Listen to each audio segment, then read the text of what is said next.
A total of 12 individuals have been sentenced to a combined total of more than 70 years for a large-scale supply of drugs in Chester. The organised crime gang appeared at Chester Crown Court across Thursday the 18th and Friday the 19th of December 2025. The following individuals pleaded guilty to conspiracy to supply cocaine: Alexander Bell, 43, of D Park, Holt, Wrexham, was sentenced to 57 months. Samuel Booth, 37, of Nash Street, Newcastle-under-Lyme, was sentenced to 14 years. Jane Bright, 30, of Palgrave Close, Chester, was sentenced to 50 months. Ryan Crank, 33, of Wordsworth Crescent, Chester, was sentenced to 56 months. Kyle Eyre, 46, of Beebe Way, Broughton, was sentenced to 4 years. Lewis Higgins, 35, of No Fixed Abode, was sentenced to 5 years. Jane Stokes, 43, of Wemyss Road, Chester, was sentenced to 67 months. Scott Ward, 37, of Burton Road, Chester, was sentenced to 10 years. Peter Wiggins, 56, of Wordsworth Crescent, was sentenced to 7 years. The following individuals pleaded guilty to a further or alternative offences: Lee Ward, 44, of Wordsworth Crescent, Chester, was sentenced to 9 years and 6 months after pleading guilty to conspiracy to supply cocaine and nitrous oxide. Amy Allman, 30, of Wordsworth Crescent, Chester, was also sentenced to 8 months, suspended for 24 months after pleading guilty to conspiracy to supply nitrous oxide and participating in the criminal activities of an organised crime group. Katie Whitley, 43, of Wordsworth Crescent, Chester, was sentenced to 6 months, suspended for 2 years after pleading guilty to permitting the use of premises for the supply of cocaine. Operation Haunt was launched by Cheshire Constabulary following an investigation into a conspiracy to supply cocaine between October 2023 and March 2025. The organised crime group was primarily based in the Chester, North Wales and Staffordshire areas. Scott Ward was the head of the organised crime group, directing the large-scale supply of cocaine and arranging for it to be stored, packaged and delivered to drug suppliers further down the line. Booth was the upstream supplier to the organised crime group, while Lee Ward and Allman were bulk suppliers utilising street dealers.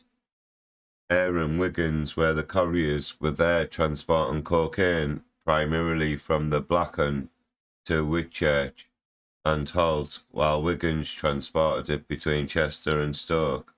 Higgins, Crank, Bell, Stokes and Bright were street suppliers, and Whitley was utilised as a stash house.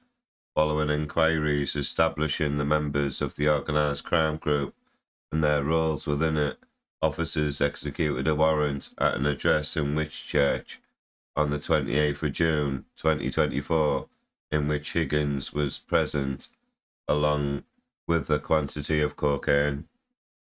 Further intervention took place on the 12th of July 2024, when Eyre's vehicle was stopped on the A41 heading towards Whitchurch. Cash and cocaine were seized from both Eyre's and his vehicle. On the 25th of October 2024, Bell was stopped by police.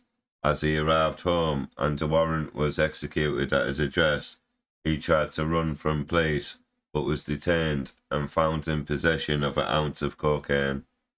On the 22nd of November 2024, a warrant was executed at an address in Chester where Bright was arrested and cocaine and cash were seized. A warrant was also executed at Stokes' address, and Stokes was located in the back garden, trying to dispose of his phone in the neighbour's garden. On the 25th of November 2024, police stopped Wiggins between junction 14 and 15 of the M6, and a search of the vehicle revealed 15 large blocks of cocaine in the boot. The total weight was 15 kilogram, with a potential street value of up to 1.5 million. A further search of his home address was carried out and further drugs were recovered. On the 3rd of April 2025, almost all of the defendants were arrested in a coordinated strike day, with more than half a kilogram of cocaine seized from the stash house which was being used by the group. Meanwhile, Wiggins was produced from prison, and Higgins was later arrested on the 20th of April 2025. The total value of the drugs seized throughout the investigation was more than 1.5 million street value. Scott Ward, Lee Ward, and Allman, in particular, were evidenced as living far beyond their means. They owned expensive vehicles without finance, owned other assets such as boats, and spent thousands each year on frequent holidays abroad. Lee Ward did not even have a bank account and had no declared income or benefits. Scott Ward's bank account showed massive turnover, while his declared income and his bank did not account for his lifestyle. All the defendants were ultimately charged with the offences and pleaded guilty at court. Both the upstream supplier accepted he was responsible for the supply of at least 75 kilos of cocaine to various areas of the country during the conspiracy period, which would have an estimated street value of up to 7.5 million.